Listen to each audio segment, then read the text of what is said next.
الحمد لله الواحد الأحد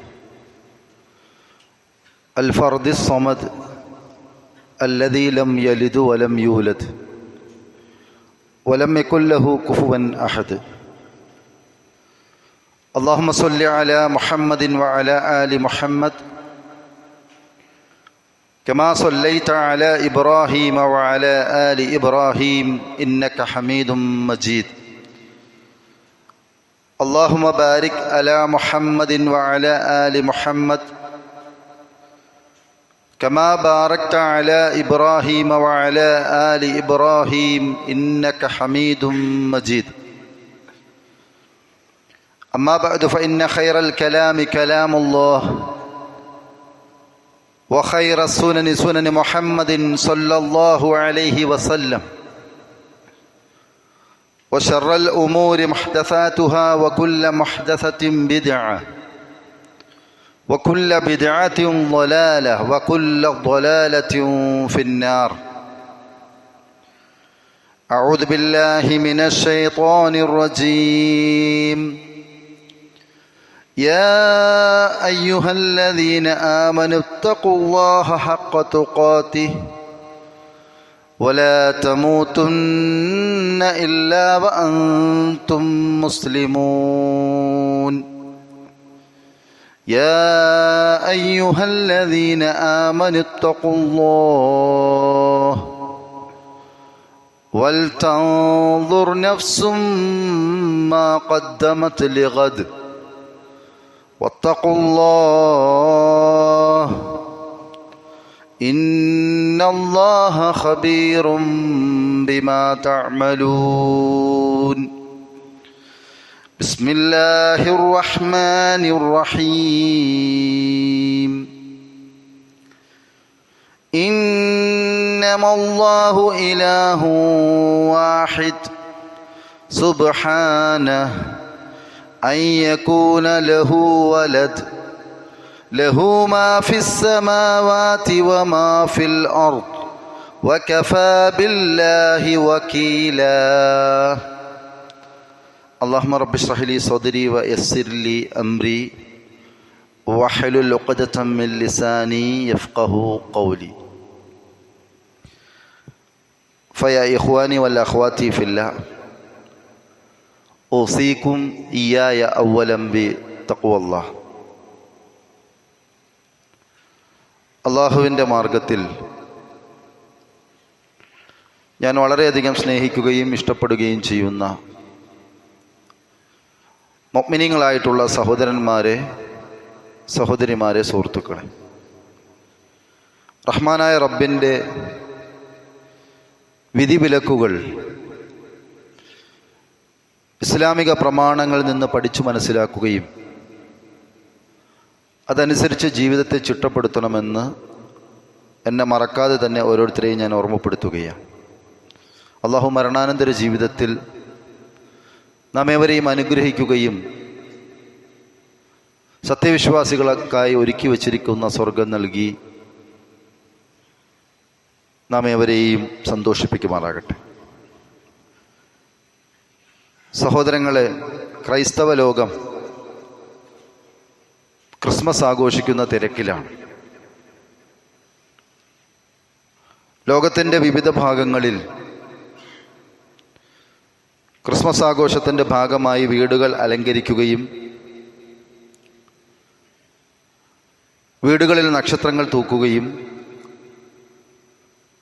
Christmas കേക്കും വൈനുമൊക്കെ തയ്യാറാക്കി വയ്ക്കുകയും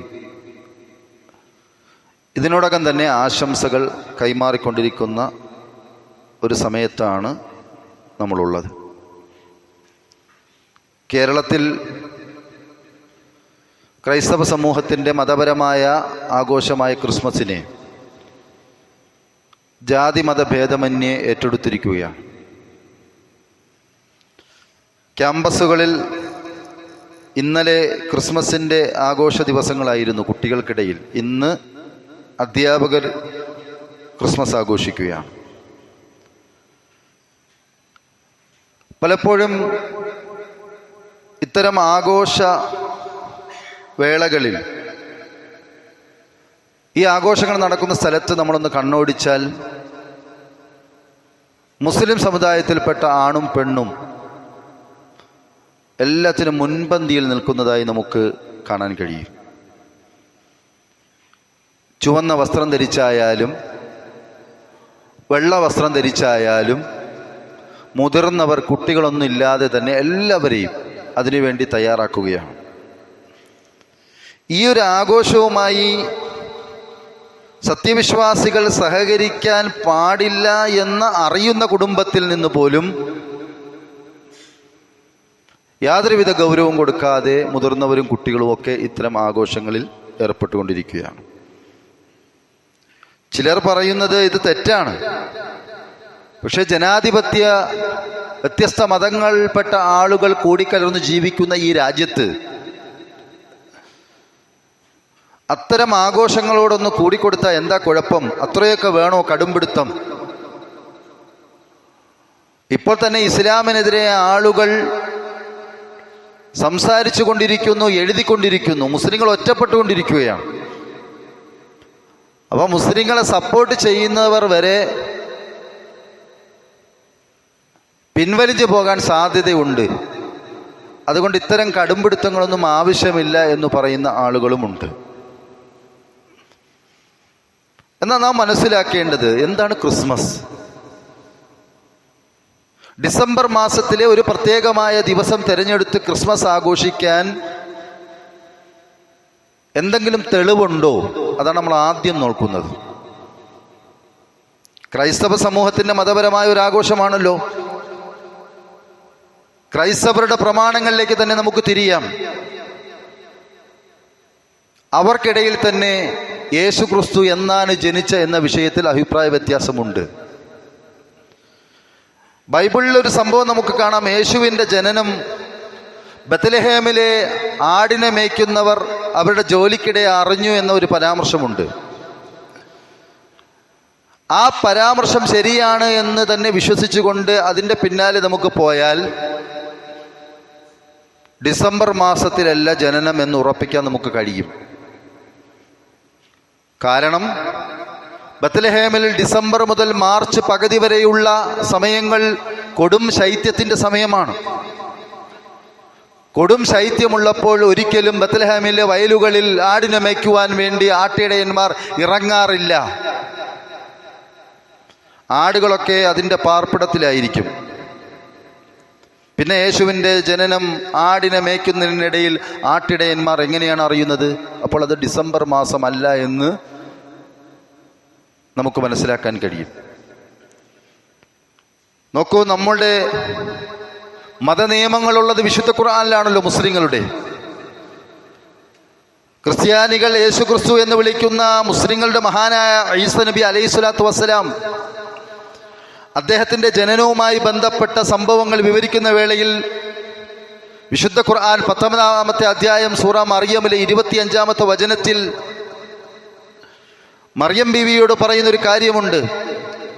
വഹുസ്സി ഇലൈകി ബിജിദ്ഇൻ നഖ്ലതി തുസാഖിത് അലൈകി റത്ബൻ ജനിയാ. ഈ വർത്തമാനം പറയുന്നത് ഈസാ നബി അലൈഹി സ്വലാത്തു വസ്സലാം, ജനിച്ച ഈസാ നബി അലൈഹി സ്വലാത്തു വസ്സലാം ആണ് എന്ന് മിക്ക മുഫസ്സിറുകളും പറഞ്ഞിട്ടുണ്ട്. ഏതായാലും അതിൽ പറയുന്നത് ഇങ്ങനെയാണ്: വഹുസ്സി ഇലൈകി ബിജിദ്ഇൻ നഖ്ലത്, നീ നിന്റെ അടുക്കലേക്ക് കാരക്ക മരത്തെ പിടിച്ച് കുലുക്കുക. എന്തിനു വേണ്ടിയാ കുലുക്കുന്നത്? തുസാഖിത് അലൈകി റുത്ബൻ ജനിയ, നിന്നിലേക്ക് ഈത്തപ്പഴ മരത്തെ നീ പിടിച്ച് കുലുക്കിയാൽ നല്ല പാകമായ പുതിയ ഈത്തപ്പഴം നിനക്ക് ലഭിക്കും. പിന്നീട് അടുത്ത ആയത്തിൽ കാണാം, അതുകൊണ്ട് തിന്നുക കുടിക്കുക എന്നൊക്കെ മറിയം ബീവിയോട് പറയുന്നതായി കാണാം. അവിടെ ഈ ആയത്തിലെ പരാമർശം ഈന്തപ്പന മരം പിടിച്ചു കുലുക്കുക എങ്കിൽ നല്ല പാകത്തിലുള്ള റുത്തബ് എന്ന് പറയുമ്പോൾ പാകത്തിലുള്ള ഈന്തപ്പഴം നിനക്ക് ലഭിക്കും എന്നാണ് മറിയം ബീവിയോട് പറഞ്ഞത്. ഈന്തപ്പന കൃഷിയുമായി ബന്ധപ്പെട്ട് അന്വേഷണം നടത്തിയവർക്കും ആ കൃഷി നടത്തുന്നവർക്ക് നല്ലവണ്ണം അറിയാൻ പറ്റും. ഒരു കാലത്തും ശൈത്യകാലത്ത് റുത്തബായിട്ടുള്ള ഈത്തപ്പഴം കിട്ടുകയില്ല. അത് ചൂട് കാലത്താണ് പാകപ്പെടുന്നത്. അപ്പോൾ വിശുദ്ധ ഖുർആൻ സൂറത്തു മറിയമിലെ ഈ ആയത്തും ബൈബിളിലെ പരാമർശം വെച്ച് നോക്കിയാലും ഒരിക്കലും യേശുക്രിസ്തു ഈസ നബി ജനിച്ചത് ഡിസംബറിലല്ല, അത് മാർച്ചിന് ശേഷമുള്ള ഏതെങ്കിലും മാസമായിരിക്കും, ജൂൺ ജൂലൈ, അപ്പോഴൊക്കെയാണ് ശക്തമായ ചൂടുള്ള സമയം ബത്ലഹേമിൽ. അപ്പോൾ ഒന്നാമതായി നമ്മൾ മനസ്സിലാക്കേണ്ടത്, ഡിസംബർ മാസം തിരഞ്ഞെടുത്ത് അതിലൊരു പ്രത്യേക ദിവസമായി ക്രിസ്തുമസ് ആഘോഷിക്കുന്നതിൽ ക്രൈസ്തവർ സ്വീകരിക്കുന്ന മതപ്രമാണങ്ങളിൽ വേണ്ട തെളിവില്ല. ഇനി അതിലെ പരാമർശത്തിന് പിന്നാലെ തന്നെ പോയാൽ നമുക്ക് ബോധ്യപ്പെടും അത് ഡിസംബർ മാസത്തിലല്ല, അതൊരു തണുപ്പ് കാലഘട്ടത്തിലല്ല. ഇനി അന്തിമ വേദഗ്രന്ഥമായ വിശുദ്ധ ഖുർആനിലെ സൂറത്ത് മറിയമിലെ പരാമർശത്തിൽ നിന്ന് നമുക്ക് മനസ്സിലാക്കാം അത് ഡിസംബർ മാസത്തിലല്ല. അപ്പോൾ പ്രമാണങ്ങളുടെ പിൻബലമില്ലാത്ത ഒരു ആഘോഷമായി ഡിസംബർ മാസത്തിലെ ക്രിസ്മസ് ആഘോഷത്തെ നമ്മൾ കാണണം. ഇനി അങ്ങനെ ഒരു ആഘോഷം നമുക്ക് ആഘോഷിക്കാമോ മുസ്ലിങ്ങൾക്ക്? നാം മനസ്സിലാക്കുക, ക്രൈസ്തവർ ദൈവപുത്രനായി കണക്കാക്കുകയും ദൈവമായി ആരാധിക്കുകയും ചെയ്യുന്ന ഒരു മഹത് വ്യക്തിത്വമാണ് യേശു ഈസ നബി അലൈഹി സ്വലാത്തു വസ്സലാം. അവരുടെ സങ്കടങ്ങൾ, അവരുടെ പ്രയാസങ്ങൾ, അവരുടെ ബുദ്ധിമുട്ടുകൾ, അവരുടെ യാതനകൾ, അവരുടെ മനസ്സിൻ്റെ ഭാരങ്ങൾ, നൊമ്പരങ്ങൾ, അതെല്ലാം അവർ ഇറക്കി വയ്ക്കുന്നത് യേശുവിലാണ്. അങ്ങനെയാണ് അവർ ഉറച്ചു വിശ്വസിക്കുന്നത്. ഈ വിശ്വാസം ഇസ്ലാം അംഗീകരിക്കുന്നില്ല. മാത്രമല്ല, ഈ വിശ്വാസത്തെ ഇസ്ലാം ഗണ്ണിക്കുകയും ചെയ്യുകയാണ്. അതുകൊണ്ട് യാതൊരുവിധ നിലയ്ക്കും മുസ്ലിങ്ങൾക്ക് ക്രിസ്മസുമായി സഹകരിക്കാൻ കഴിയില്ല. ഒരു മുസ്ലിമിനെ സംബന്ധിച്ചിടത്തോളം മറ്റ് മതസ്ഥരുടെ വിശ്വാസങ്ങളെ ആക്ഷേപിക്കാനോ അവരുടെ ആഘോഷങ്ങളെ കളിയാക്കാനോ ആ ആഘോഷങ്ങളെ പൊളിക്കാൻ നോക്കാനോ ഒന്നും കഴിയില്ല. അതൊക്കെ അവർ അവരുടെ വിശ്വാസം അനുസരിച്ച് ആഘോഷിച്ചുകൊള്ളും.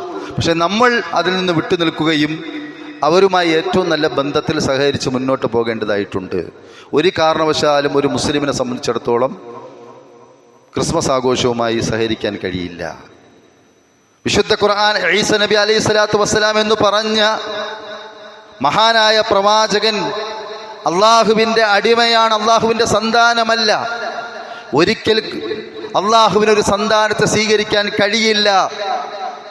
അത് അള്ളാഹുവിൻ്റെ മഹിതമഹത്വത്തിനും പരമപരിശുദ്ധിക്കും നിരക്കാത്തതാണ് ഒരു സന്താനത്തെ സ്വീകരിക്കുക എന്നുള്ളത്.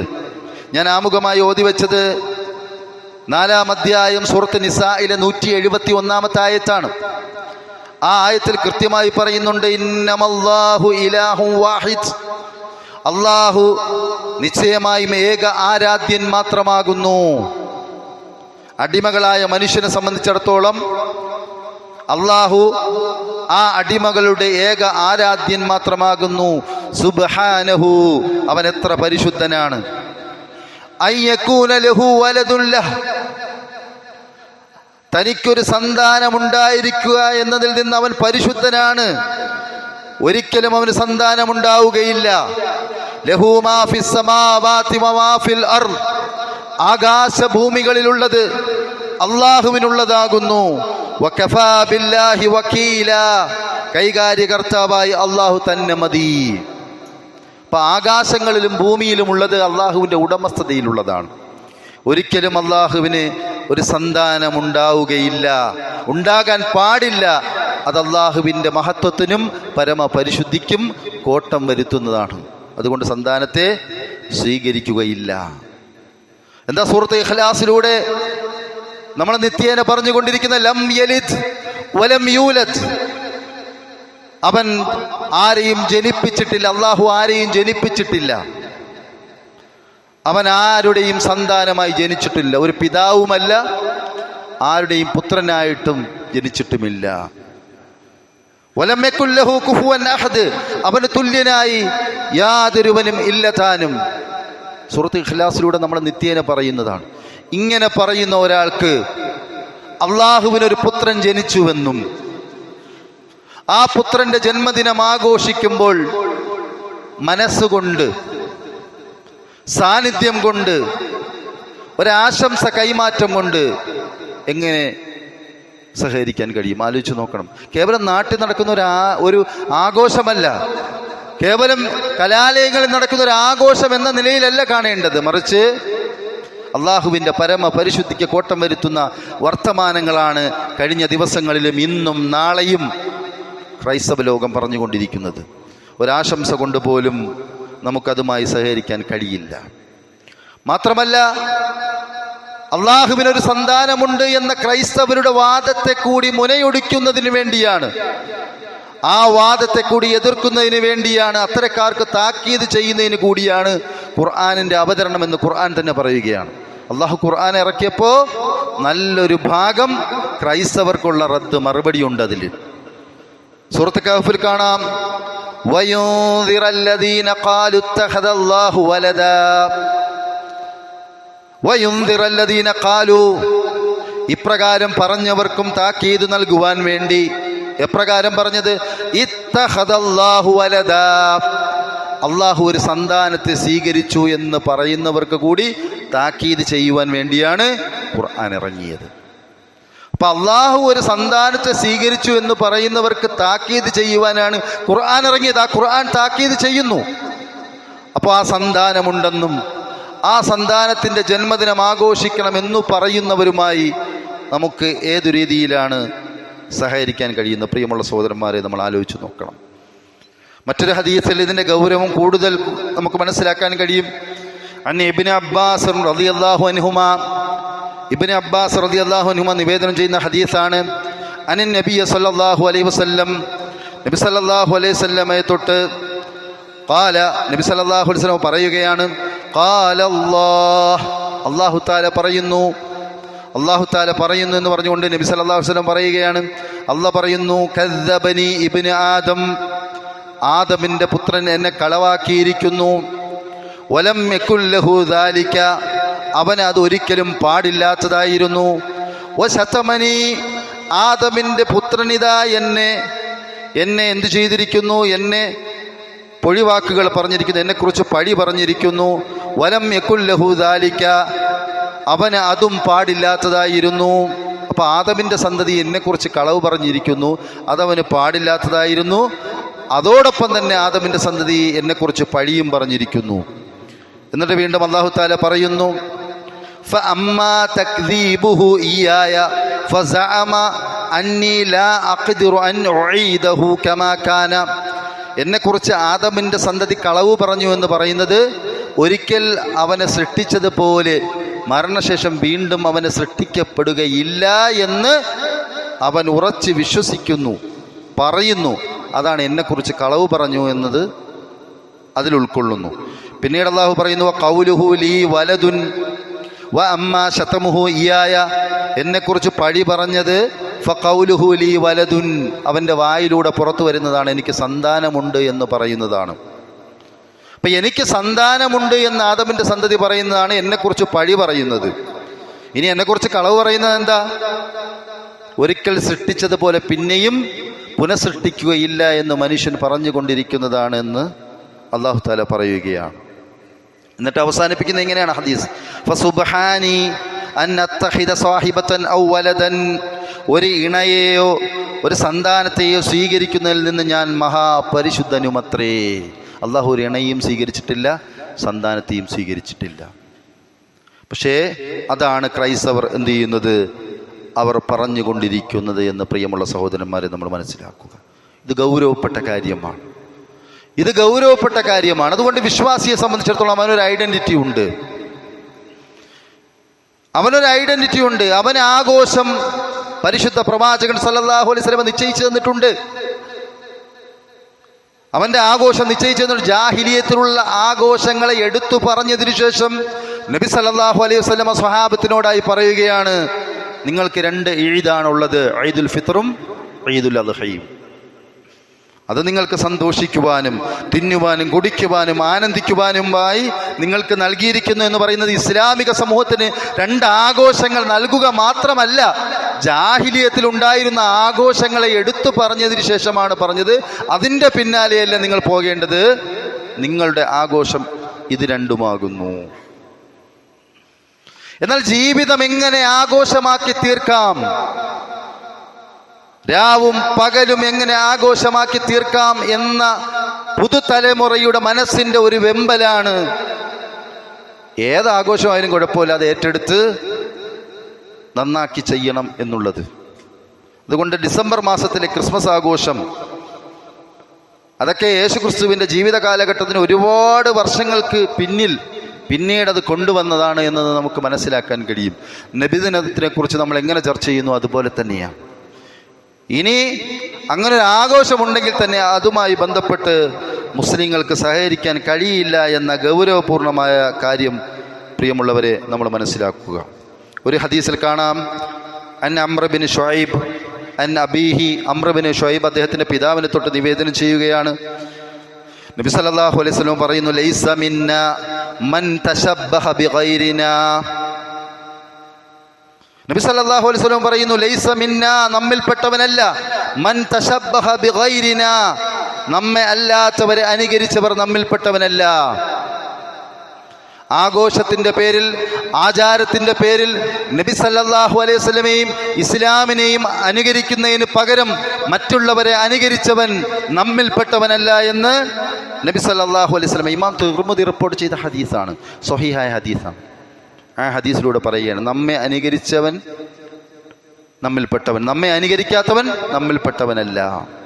എന്നിട്ട് നബി സല്ലല്ലാഹു അലൈഹി വസല്ലം പറയുന്നു, ലാ തശബ്ബുഹുൽ യഹൂദി വലാ ബിന്നസാറ, ജൂതന്മാരെയും ക്രിസ്ത്യാനികളെയും നിങ്ങൾ അനുകരിക്കരുത്, ജൂതന്മാരെയും ക്രിസ്ത്യാനികളെയും നിങ്ങൾ അനുകരിക്കരുത്. ഇവിടെ എന്താ ചെയ്തുകൊണ്ടിരിക്കുന്നത്? അവരെ അനുകരിച്ച് അവർക്കെല്ലാ സപ്പോർട്ടും കൊടുത്ത് ആശംസയും കൈമാറി അതിനോട് സഹകരിച്ചു പോവുകയാണ് ചെയ്യുന്നത്. എന്നാൽ നബി സല്ലല്ലാഹു അലൈഹി വസല്ലം പറഞ്ഞു, ജൂതന്മാരോടും യഹൂദികളോടും നിങ്ങൾ എന്ത് ചെയ്യരുത്, നിങ്ങൾ അവരെ അനുകരിക്കരുത്, അവരെ മതപരമായ കാര്യങ്ങൾ ഏറ്റെടുത്ത് ചെയ്യരുത്. അവർക്കതിനുള്ള അവകാശമുണ്ട്. ഒരു ജനാധിപത്യ രാജ്യത്താണ് നമ്മൾ ജീവിക്കുന്നത്. വ്യത്യസ്ത മതക്കാരുണ്ട്. ഇഷ്ടമുള്ളവനെ ഇഷ്ടമുള്ള മതം സ്വീകരിച്ച് അതിൻ്റെ ആഘോഷങ്ങളും ആചാരങ്ങളും അനുഷ്ഠാനങ്ങളുമായി മുന്നോട്ട് പോകാം, അതിനുള്ള അവകാശമുണ്ട്. പക്ഷെ നമ്മൾ ഒരിക്കലും അതിനെ അനുകരിക്കാൻ പാടില്ല.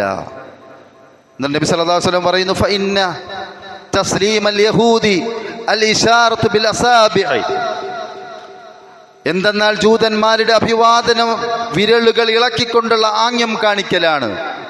വതസ്ലീമൻ നസാറ, ക്രിസ്ത്യാനികൾ അഭിവാദനമാകട്ടെ അൽ ഇശാറത്തു ബിൽ അകുഫി, കൈപ്പത്ത് ഉയർത്തി കാണിച്ചുകൊണ്ടുള്ള ആംഗ്യവുമാണ്. അതൊന്നും നമ്മൾ എന്ത് ചെയ്യാൻ പാടില്ല, അനുകരിക്കാൻ പാടില്ല എന്ന് നബി സല്ലല്ലാഹു അലൈഹി വസല്ലം പറയുക. അപ്പം അതിലൊരു പ്രയാസവും നമ്മൾ വിചാരിക്കേണ്ട ഒരു കാര്യവുമില്ല. എന്ത് വിചാരിക്കുമെന്നുള്ളതാണ്. നോക്കൂ, ഇപ്പോൾ ശബരിമല സീസണാണ്. നിങ്ങളൊന്ന് ആലോചിച്ച് നോക്കൂ, ശബരിമല സീസണിൽ മാലയിട്ട അയ്യപ്പനെ സംബന്ധിച്ചിടത്തോളം മറ്റുള്ളവരുടെ വീട്ടിൽ നിന്നോ അല്ലെങ്കിൽ മറ്റുള്ളവർ നൽകുന്ന ആഹാരമോ കഴിക്കാറില്ല. നമ്മൾ ആരെങ്കിലും നിർബന്ധിക്കുമോ? അല്ലെങ്കിൽ തന്നെ അങ്ങനെ നിർബന്ധിക്കാൻ പാടുണ്ടോ? ഒരിക്കലും പാടില്ല, ഒരിക്കലും പാടില്ല. ഇനി ഏതെങ്കിലും ക്രൈസ്തവർ ക്രിസ്മസ് ആഘോഷവുമായി മുസ്ലിമായ ഒരു സുഹൃത്തിനെയോ അയൽവാസിയോ ക്ഷണിച്ചാൽ അവൻ്റെ വീട്ടിൽ മദ്യവും വീഞ്ഞും വിളമ്പുമ്പോൾ ആ ഭാഗത്തേക്ക് ആ മുസ്ലിം സുഹൃത്തിനെയോ അയൽവാസിയോ ക്ഷണിക്കാറില്ല. കാരണം അവൻ അറിയാം ഇസ്ലാം അത് ഹറാമാക്കിയിട്ടുണ്ട്. ആരെങ്കിലും നിർബന്ധിക്കൂല, അതവന് പാടില്ലെന്നറിയാം. അതുപോലെ തന്നെ ഈ ആഘോഷങ്ങളിൽ പങ്കുചേരാൻ പാടില്ല എന്നതും ഇത് മതപരമായ വിലക്കുള്ളതാണെന്നും ഈ മതപരമായ വിലക്ക് നിന്നോട് സഹകരിക്കുന്ന വിഷയത്തിലും നിനക്ക് നന്മകൾ ചെയ്യുന്ന വിഷയത്തിലും ഒന്നും ഒരു തടസ്സമല്ല എന്ന ഒരു ഉത്തമ ബോധ്യമുണ്ടാക്കി കൊടുത്താൽ നമ്മളെക്കുറിച്ച് മോശം വിചാരിക്കുമോ, അല്ലെങ്കിൽ നമ്മളെക്കുറിച്ച് എന്ത് വിചാരിക്കും? അത്തരം ചിന്തകളുടെ ആവശ്യമൊന്നുമില്ല. അത്തരം ഒരു ശരിയായ മുസ്ലിം അയൽവാസിയായോ സുഹൃത്തോ ഉണ്ടെങ്കിൽ മറ്റു മതത്തിൽപ്പെട്ട അവനോട് സഹകരിക്കുന്ന അയൽവാസിയായ അവനോടൊപ്പം ജോലി ചെയ്യുന്നവനെ സംബന്ധിച്ചിടത്തോളം അവൻ്റെ ജീവിതം നല്ലതായിരിക്കും. ഒരു ശരിയായ വിശ്വാസി, ഇസ്ലാം ദീൻ ഫോളോ ചെയ്യുന്ന ഒരു വിശ്വാസിയെ ഒരു ക്രൈസ്തവനോ ഒരു യഹൂദിക്കോ സുഹൃത്തായി കിട്ടിയാൽ അവനൊരു വല്ലാത്ത വെളിച്ചത്തിലായിരിക്കും. നല്ല സഹകരണവും നല്ല പെരുമാറ്റവും പ്രയാസം വരുമ്പോൾ കൈത്താങ്ങായി നിൽക്കുന്ന നല്ല ഒരവസ്ഥ ഉണ്ടാകും. അപ്പം ശരിയായ മതം മുസ്ലിങ്ങൾ സ്വീകരിക്കാത്തതും ആ മതപരമായ സൂക്ഷ്മത നഷ്ടപ്പെട്ടു പോയതും അതൊക്കെ ഒരു ആഘോഷമല്ലേ, അതങ്ങനെ തന്നെ പോവുക എന്ന് വിചാരിച്ചു പോകുമ്പോൾ മനസ്സിലാക്കേണ്ടത് പരമപരിശുദ്ധനായ അള്ളാഹുവിന് സന്താനമുണ്ട് എന്ന് വാദിക്കുകയും ഇല്ലാത്ത ഒരാഘോഷം, ഇസ്ലാം പഠിപ്പിക്കാത്ത ജന്മദിനാഘോഷത്തോട് സഹകരിക്കുമ്പോൾ, സാന്നിധ്യം കൊണ്ടും ആശംസകൾ കൊണ്ടും സഹകരിക്കുമ്പോൾ നമ്മൾ മനസ്സിലാക്കുക അള്ളാഹുവിൻ്റെ മുമ്പിൽ നമ്മൾ നിൽക്കേണ്ടി വരും. അവിടെ നമ്മുടെ ആയുസ്സിലെ പ്രവർത്തനങ്ങളെക്കുറിച്ച് ചോദ്യം ചെയ്യുമ്പോൾ മറുപടി പറഞ്ഞ് രക്ഷപ്പെടാൻ കഴിയണം. അതുകൊണ്ട് നല്ല ഒരു മുസ്ലിമായി ആദർശശുദ്ധിയോടുകൂടി, ജീവിത വിശുദ്ധിയോടുകൂടി വിവിധ മതത്തിൽപ്പെട്ട ആളുകളോടൊപ്പം ജോലി നോക്കുകയും അവരോടൊപ്പം നമ്മൾ ജീവിക്കുകയും നമ്മുടെ മതത്തിൻ്റെ ആശയാദർശങ്ങൾ അങ്ങോട്ടും ഇങ്ങോട്ടും കൈമാറിക്കൊണ്ട് നല്ല രൂപത്തിൽ മുന്നോട്ട് പോയാൽ ഒരു പ്രശ്നവും ഉണ്ടാവുകയില്ല. നമ്മുടെ മതം അതെന്താണോ പഠിപ്പിക്കുന്നത് അത് ഫോളോ ചെയ്ത് നമ്മൾ മുന്നോട്ട് പോവുക. മറിച്ച് നമ്മുടെ ആദർശം പണയം വയ്ക്കുന്ന രൂപത്തിലുള്ള ഇത്തരം ആഘോഷങ്ങളോട് യാതൊരുവിധ സഹകരണവും നമ്മുടെ ഭാഗത്തുനിന്ന് ഉണ്ടാകാൻ പാടില്ല. ആ കാര്യത്തിൽ വരും ദിവസങ്ങളിൽ നമ്മൾ ശ്രദ്ധിക്കുക. ഒരാശംസകൾ കൊണ്ടുപോലും അതുമായി സഹകരിക്കാൻ പാടില്ല. അള്ളാഹു നമുക്ക് അനുഗ്രഹമായി തന്നതാണ് ഹിദായത്ത്. അത് അവൻ ഉദ്ദേശിച്ചാൽ, അള്ളാഹു തീരുമാനിച്ചാൽ ആ ഹിദായത്ത് നമ്മളിൽ നിന്ന് പോകും. പിന്നെ നമ്മൾ ദലാലത്തിലാണ്, വഴിവിട്ട ജീവിതമാണ്. ആ വഴിവിട്ട ജീവിതം എത്തിക്കുന്നത് കത്തിയാളുന്ന നരകത്തിയിലാണ്. അള്ളാഹു നമ്മെ കാത്തിരക്ഷിക്കുമാറാകട്ടെ. ശരിയായ വിശ്വാസം സ്വീകരിച്ചുകൊണ്ട് ജീവിക്കുവാനും കാര്യങ്ങൾ ശരിയായ രൂപത്തിൽ പഠിക്കാനുള്ള തൗഫീഖ് അള്ളാഹു നമുക്ക് എല്ലാവർക്കും നൽകുമാറാകട്ടെ.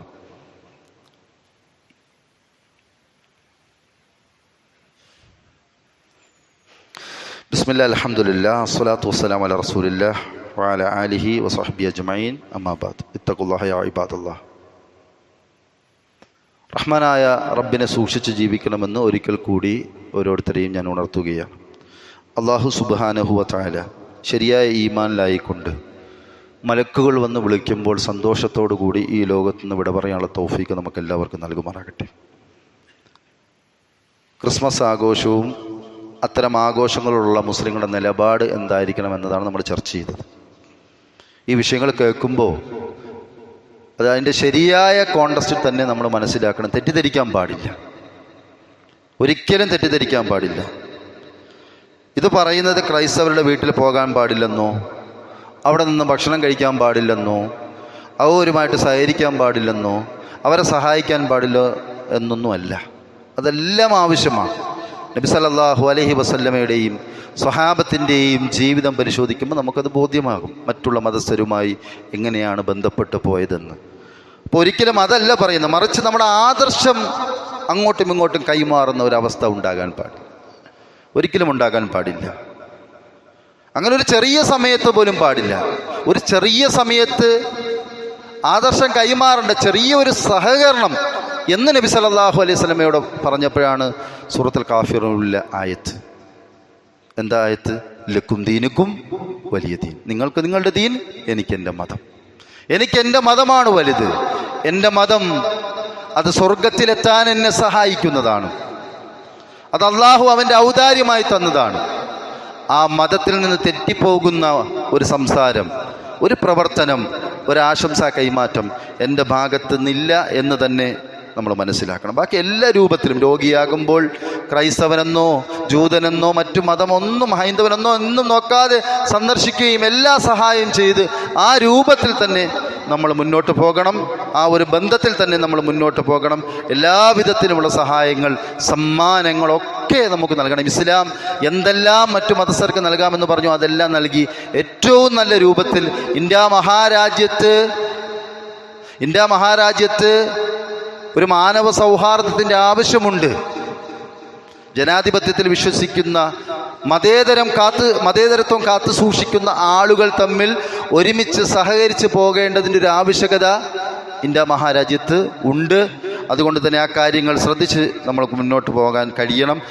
വിശുദ്ധ ഖുർആനിൽ കാണാം, ലാ യൻഹാകുമുല്ലാഹ് അനില്ലദീന ലം യുഖാതിലൂകും ഫിദ്ദീൻ വലം യുഖ്രിജൂകും മിൻ ദിയാരികും അൻ തബറൂഹും വതുഖ്സിതൂ ഇലൈഹിം ഇന്നല്ലാഹ യുഹിബ്ബുൽ മുഖ്സിതീൻ.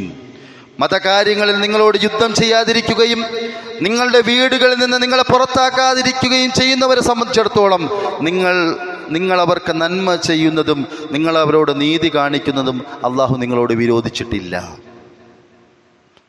അപ്പം നിങ്ങളുടെ മതം, നിങ്ങളുടെ ആദർശം സ്വീകരിച്ചുകൊണ്ട് ജീവിക്കുവാൻ നിങ്ങളെ അനുവദിക്കുന്ന, ഇസ്ലാം ദീൻ സ്വീകരിച്ചു എന്ന കാരണത്താൽ നിങ്ങളെ വീട്ടിൽ നിന്ന് പുറത്താക്കാത്ത, നിങ്ങളെ ഇങ്ങോട്ട് ആക്രമിക്കാത്ത എല്ലാ മതവിശ്വാസികളുമായി നല്ല രൂപത്തിൽ സഹകരിച്ച് മുന്നോട്ട് പോകണം. അവരോട് നീതി കാണിക്കണമെന്നുള്ളതാണ്. ഇന്നല്ലാഹ യുഹിബ്ബുൽ മുഖ്സിതീൻ, തീർച്ചയായും അള്ളാഹു നീതി പാലിക്കുന്നവരെ ഇഷ്ടപ്പെടുന്നു എന്നുള്ളതാണ്. അപ്പോൾ ആരുടെയും ജാതി മതമൊന്നും നോക്കാതെ തന്നെ സഹകരിച്ചും സഹായിച്ചും മുന്നോട്ട് പോകണം. അതോടൊപ്പം അവരുടെ മതപരമായ ആഘോഷങ്ങൾ, പ്രത്യേകിച്ച് ശിർക്കിലേക്ക് എത്തിക്കുന്ന ആഘോഷങ്ങളുമായി ബന്ധപ്പെട്ട് നമ്മൾ സഹകരിക്കാൻ പാടില്ല. നമുക്കുള്ള 2 ആഘോഷങ്ങളാണ് ഈദുൽ ഫിത്റും ഈദുൽ അദ്ഹയും. ആ ആഘോഷങ്ങൾ ആഘോഷിച്ചു കൊണ്ട് തന്നെ നമുക്ക് മുന്നോട്ട് പോകാൻ കഴിയണം. ഈ കാര്യങ്ങൾ നമ്മുടെ വരും തലമുറയെ കൂടി പഠിപ്പിച്ചുകൊണ്ട് ഇതിനെ ഒന്ന് നിസാരമായി കണ്ടുപോയാൽ മതം തന്നെ ഇല്ലാതായി പോകും. പതിയെ പതിയെ അത് വീട്ടിലാണെങ്കിൽ നമ്മുടെ വീട്ടിൽ നിന്ന് മതം പോകും. അതൊരു സമൂഹത്തിലാണെങ്കിൽ സമൂഹത്തിൽ നിന്ന് മതബോധം തന്നെ പോകും. പിന്നെ എന്തിനേയും ആഘോഷമാക്കുന്ന ഒരു സമൂഹം സൃഷ്ടിക്കപ്പെടുമെന്നുള്ള ഗൗരവപൂർണ്ണ കാര്യങ്ങൾ മനസ്സിലാക്കി ഇതൊക്കെ ഒരു നിസാരമാണോ, ഇതൊക്കെ ഇങ്ങനെ പറയണമോ എന്നൊക്കെ തോന്നുന്നവരുണ്ടാകും. ഒരിക്കലും നമ്മുടെ ഭാഗത്തു നിന്ന് അങ്ങനെ ഉണ്ടാകാൻ പാടില്ല. മതവിശ്വാസം മുറുകെ പിടിച്ചുകൊണ്ട് ആദർശം കാത്തു സൂക്ഷിച്ചുകൊണ്ട് മുന്നോട്ട് പോവുക. അള്ളാഹു അതിനുള്ള തൗഫീഖ് നമുക്കെല്ലാവർക്കും നൽകുമാറാകട്ടെ. അള്ളാഹുവെ, നിൻ്റെ പരിശുദ്ധമായ തൗഹീദ്, ആ തൗഹീദ് ഉൾക്കൊണ്ടുകൊണ്ട് ആ തൗഹീദിന് കോട്ടം വരാതെ തന്നെ ശിർക്കിനെതിരെയുള്ള, ശിർക്കിൻ്റെ ആളുകളോട് സമരം പ്രഖ്യാപിച്ചുകൊണ്ട് മുന്നോട്ട് പോകാനുള്ള തൗഫീഖ് അള്ളാഹുവെ ഞങ്ങൾക്ക് എല്ലാവർക്കും നീ പ്രദാനം ചെയ്യണമേ. അള്ളാഹുവെ, മരണപ്പെടുന്ന സമയത്ത് ഈമാനോടുകൂടി നീ തൃപ്തിപ്പെടുന്ന രൂപത്തിൽ മരണപ്പെടാനും പരലോകത്തെത്തുമ്പോൾ നിൻ്റെ സ്വർഗം പുൽകാനുമുള്ള തൗഫീഖ് അള്ളാഹുവെ ഞങ്ങൾക്ക് എല്ലാവർക്കും നീ പ്രദാനം ചെയ്യണമേ. അള്ളാഹുവെ, അറിഞ്ഞും അറിയാതെയുമായി സാഹചര്യങ്ങളുടെ സമ്മർദ്ദം കൊണ്ടും പൈശാചികമായ പ്രേരണ കൊണ്ടും നാവുകൊണ്ടും ശരീരം കൊണ്ടും മനസ്സുകൊണ്ടും ഒക്കെ ഒരുപാട് തിന്മകൾ, തെറ്റുകൾ റബ്ബേ ഞങ്ങളുടെ എല്ലാവരുടെയും ഭാഗത്തു നിന്നുണ്ടായിട്ടുണ്ട്. റബ്ബേ, നീ ഗഫൂറാണ്, ഗഫാറാണ്. അള്ളാഹുവെ, നിൻ്റെ മഗ്ഫിറത്ത് കൊണ്ട് നമ്മുടെ പാപങ്ങളും തെറ്റുകളും നീ പുറത്തു തരണേ. അള്ളാഹുവെ, ശിഷ്ടകാലം എത്രയാണ് നീ ആയുസ് നിശ്ചയിച്ചതെന്ന് ഞങ്ങൾക്കറിയില്ല. എത്ര കാലമായാലും നിന്നെ വഴിപ്പെട്ടുകൊണ്ട്, നിന്നെ സ്നേഹിച്ചുകൊണ്ട്, നിൻ്റെ ദീനിനെ ഇഷ്ടപ്പെട്ടുകൊണ്ട്, ആ ദീനിൻ്റെ നിയമങ്ങൾ പാലിച്ചുകൊണ്ട് ജീവിക്കാനുള്ള തൗഫീക്ക് ഞങ്ങൾക്ക് എല്ലാവർക്കും നീ പ്രദാനം ചെയ്യണമേ. അല്ലാഹുമ്മ ഗ്ഫിറിൽ മുഅ്മിനീന വൽ മുഅ്മിനാത്ത് വൽ മുസ്ലിമീന വൽ മുസ്ലിമാത്ത് അൽ അഹ്യാഇ മിൻഹും വൽ അംവാത്ത് ഇന്നക മുജീബുൻ ഖരീബുൻ യാ ഖാദിയൽ ഹാജാത്ത്. അല്ലാഹുമ്മ അജിർനാ മിനൻ നാർ, അല്ലാഹുമ്മ അജിർനാ മിനൻ നാർ, അല്ലാഹുമ്മ അജിർനാ മിനൻ നാർ. അല്ലാഹുമ്മ ഇന്നാ നസ്അലുകൽ ജന്നത യാ റബ്ബൽ ആലമീൻ. اللهم إنا نسألك الجنة يا رب العالمين. اللهم إنا نسألك الجنة يا رب العالمين. اللهم أعز الإسلام والمسلمين وأذل الشرك والمشركين. ربنا آتنا في الدنيا حسنة وفي الآخرة حسنة وقنا عذاب النار. آمين آمين آمين برحمتك يا أرحم الراحمين. والحمد لله رب العالمين وصلى الله على محمد.